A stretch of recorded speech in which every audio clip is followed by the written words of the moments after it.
កម្លាំងនគរបាលស្រុកត្រពាំងប្រាសាទខេត្តឧត្តរមានជ័យឃាត់ខ្លួនមុខសញ្ញាជួញដូរគ្រឿងញៀនឧត្តរមានជ័យជនសង្ស័យដែលជាមុខសញ្ញាជួញដូរគ្រឿងញៀនយ៉ាងសកម្មត្រូវបានកម្លាំងអធិការដ្ឋាននគរបាលស្រុកត្រពាំងប្រាសាទខេត្តបន្ទាយមានជ័យធ្វើការឃាត់ខ្លួននៅរសៀលថ្ងៃទី12ខែមិថុនាឆ្នាំ2025នេះ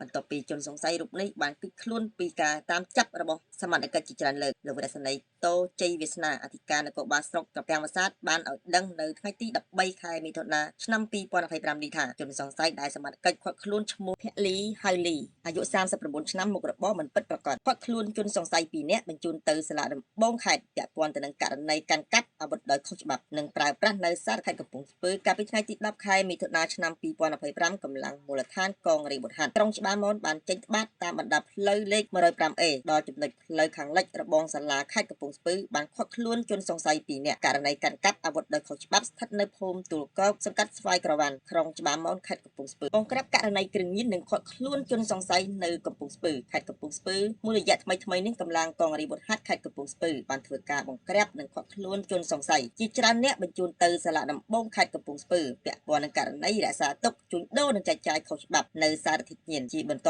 ក្រោមការដឹកនាំបញ្ជាដោយផ្ទាល់របស់ឧត្តមសេនីយ៍ត្រីមេងស្រុនមេបញ្ជាការកងរាជបុត្រហត្ថខេត្តកំពង់ស្ពឺព្រមទាំងមានការសម្របសម្រួលនីតិវិធីពីលោកតិនសុ